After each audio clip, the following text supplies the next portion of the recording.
सभी आदमी को प्रणाम। आज का विषय है इजराइल पर आतंकी हमला। फर्स्ट पार्ट में इस विषय पर हम चर्चा किए थे। आज ये सेकेंड पार्ट है।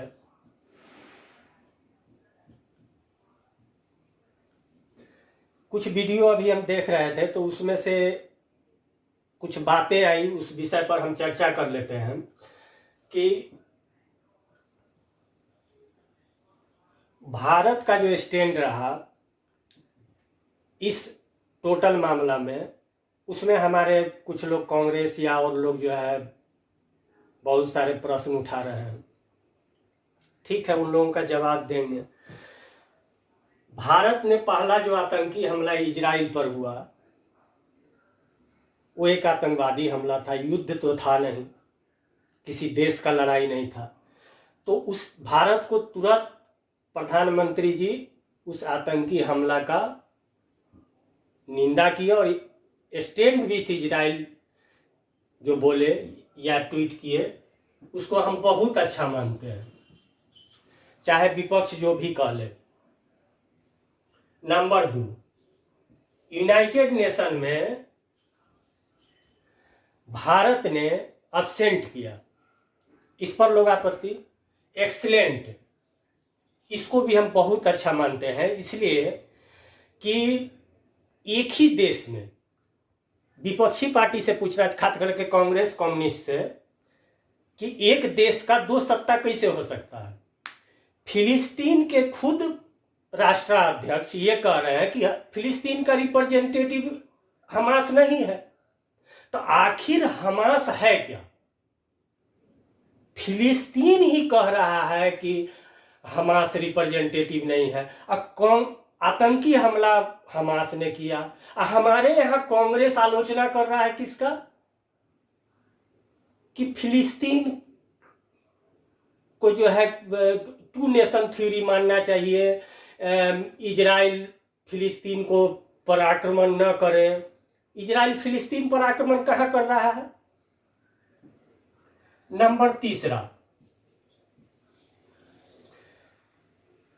अंकित अवस्थी जी का एक वीडियो देख रहे थे, उसमें इजराइल ने कहा कि भारत हमास को आतंकी संगठन घोषित करे। तो क्या भारत को आतंकी संगठन हमास को घोषित करना चाहिए लॉजिकली? यस, इसमें भारत को दुविधा का कोई बात नहीं है।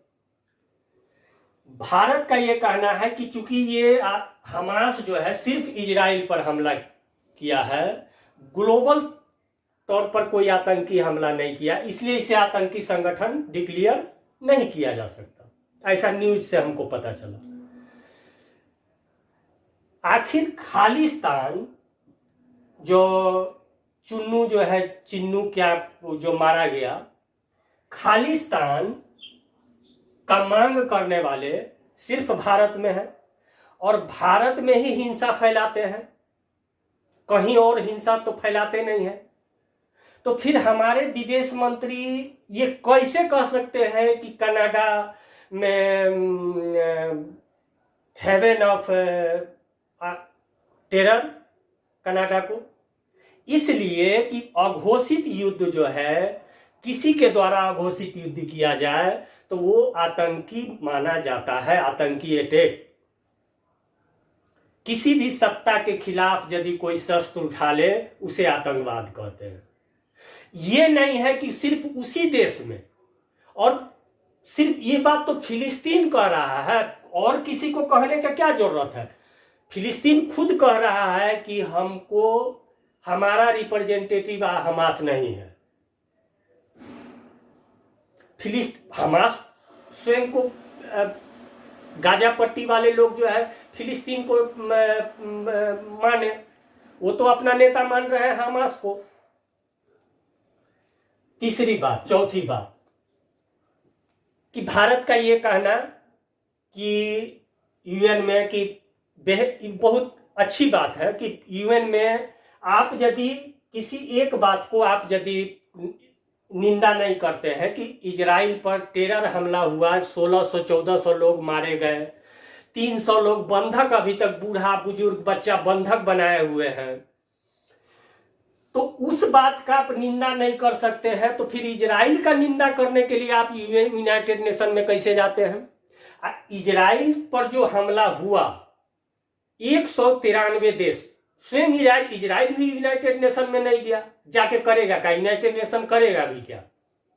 एगो निंदा प्रस्ताव यूनाइटेड नेशन तो जैसे तोता पिंजरा में बैठा हुआ रहता है वैसे है। तो यूनाइटेड नेशन में भी इजराइल ने अपनी समस्या को स्वयं हल कर रहा है। आप यदि इजराइल के लिए यूनाइटेड नेशन में नहीं प्रस्ताव रख सकते हैं, तो आप फिर हमास के लिए क्यों रख सकते हैं? कैसे रख सकते हैं प्रस्ताव? तो इंडिया एकदम निश्चित किया, उसमें से अब्सेंट हो गया।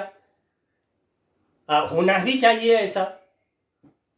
प्रियंका वाड्रा ट्वीट कर रही है कि फिलिस्तीन के 7,000 नागरिक के मर रहा है, वहां बच्चे भी मर रहे हैं। कांग्रेस को यह अधिकार किसने दे दिया कि भाई आपको बच्चे मरने का जो है ट्वीट करने का? आपको जब ट्वीट तो उस दिन भी आप कर सकती थी प्रियंका वाड्रा जी, जब आप इजराइल में 1400 लोग मारे जा रहे थे, तब आपका अधिकार बनता आज ट्वीट करने का, जब आप उस दिन ट्वीट करती। मेन बात है कि कांग्रेस को, चाहे दोनों भाई बहन को, इस ट्वीट से ना तो प्रियंका वाड्रा को ना ही कांग्रेस को ये मतलब है कि वहां बच्चा मर रहा है। इस सबसे इन लोग को उस रात में बढ़िया से खा पी के ये लोग सोता है। इन लोगों को सिर्फ इतना मतलब है कि भारत के 20 करोड़ मुसलमान हमको वोट दे दे। इन लोगों का तो आगे वीडियो में आएगा। इजराइल, बहुत सारे लोग कमेंट कर रहे हैं कि वहां पर बच्चे मर रहे हैं, बूढ़े मर रहे हैं। अच्छा तो ठीक है, हम इजराइल से कह के कमांडर इन चीफ आपको बना देते हैं। आप हमास को कैसे मारिएगा? हमास सारे बच्चे बुजुर्ग महिला को आगे किए हुए हैं। इजराइल आज से 15 दिन पहले कह दिया कि वहां से खाली कर दीजिए।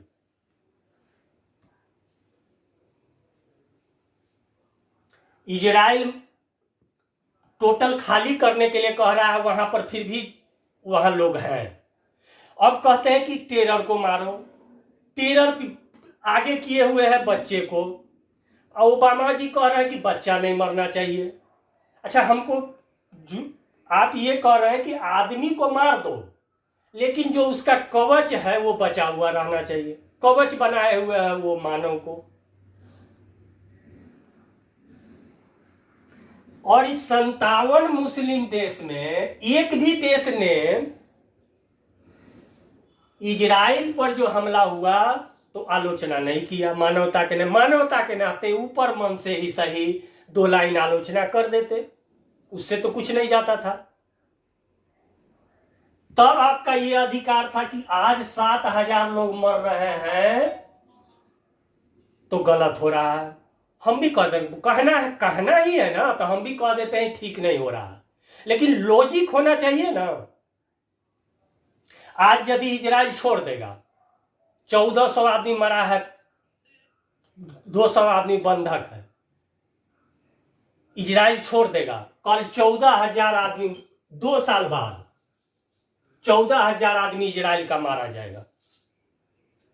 2 साल बाद फिर होगा। 2 साल पहले ही तो 1600 रॉकेट लॉन्चर हमास ने चलाया था। भारत अभी बेहतर पोजीशन में है। भारत के प्रधानमंत्री बेहतर कार्य कर रहे हैं। Strongly support all. जो भारत का कार्यवाही है वो बेहतर है। इसमें विपक्ष यदि कुछ भी बोलता है तो वो राजनीति के लिए, उसका कोई मतलब नहीं है। सबको मतलब है कि हमको भाई 20 करोड़ मुसलमान जो है खुश हो जाए, हमको वोट दे दे, इतने, और इससे ज्यादा कोई मतलब नहीं है। एक पिछला वीडियो बनाए थे हम, उसमें फिलिस्तीन और इजराइल का मामला था, जिसमें हमको सुल्तान जी कमेंट किए थे कि आप अंधभक्त हैं।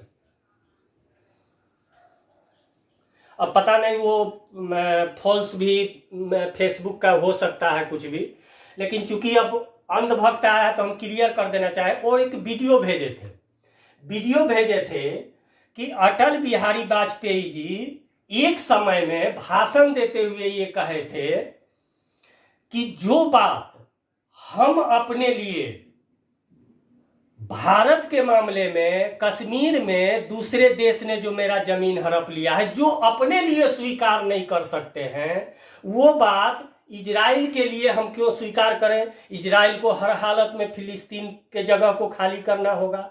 ये बात अटल जी के भाषण में था। हम अटल जी के इस भाषण से सहमत नहीं हैं। अटल जी अच्छे नेता हैं, हम उनका बहुत रेस्पेक्ट करते हैं, हमारे फेवरेट नेता में रहे हैं, लेकिन सभी बातों से अटल जी से सहमत हो जाए ऐसा बात नहीं है। और दोनों बातें अलग है, इसका लॉजिक हम दे देते हैं। यदि आप में से कोई भी इसका लॉजिक का खंडन कर दीजिए तो हम मान लेंगे कि अटल जी जो भाषण दिए थे वो सत्य दिए थे। अब आते हैं भारत का मामला। भारत का मामला है कि पीओके में या वो अक्साई चीन में चाइना अटैक किया, पाकिस्तान अटैक किया, मतलब आक्रांता जो है हमारी जमीन को कैप्चर कर लिया। मतलब अटैक करने वाला व्यक्ति हमारे जमीन को कैप्चर कर लिया और हम सहने वाले व्यक्ति थे।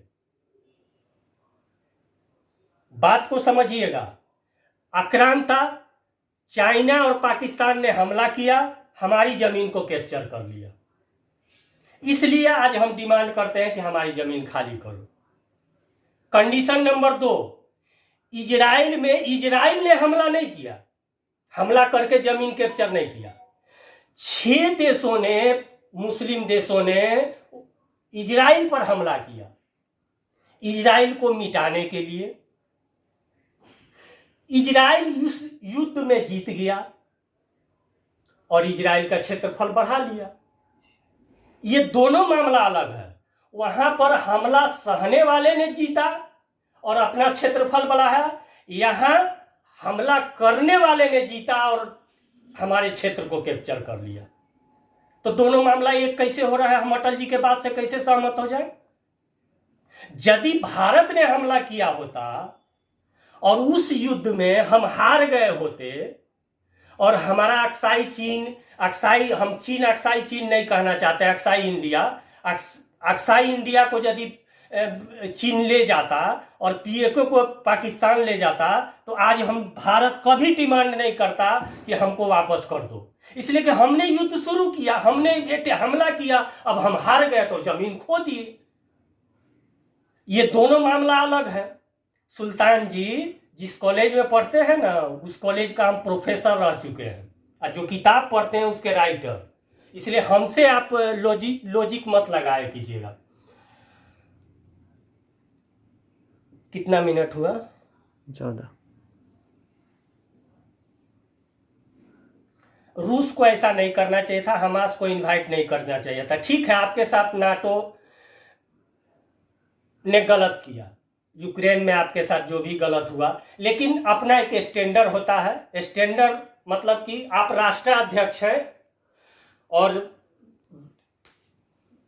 विश्व के दूसरे सबसे शक्तिशाली राष्ट्र हैं, तो आप जैसे व्यक्ति को, हमास जैसे संगठन को आपको अपने यहां आमंत्रित करने का कोई जगह नहीं था। ये बात उचित नहीं है। इससे ज्यादा कुछ नहीं कहेंगे। भारत को कहीं से कुछ नहीं, स्पष्ट तौर से हमास को आतंकी संगठन मानने में कोई हर्जा नहीं। इसलिए फिलिस्तीन नहीं मान रहा है, फिलिस्तीन अपना संगठन मान ही नहीं रहा है, तो हमास हम बाहर। जब फिलिस्तीन नहीं मान रहा है तो हमको क्या दिक्कत है? फिलिस्तीन कह दे कि हमारा रिप्रेजेंटेटिव हमास है तो हम भी मान लेंगे कि ठीक है, हमास का सरकार मान लेंगे। एक देश में 2 सरकार कैसे हो सकता है? थैंक यू, धन्यवाद।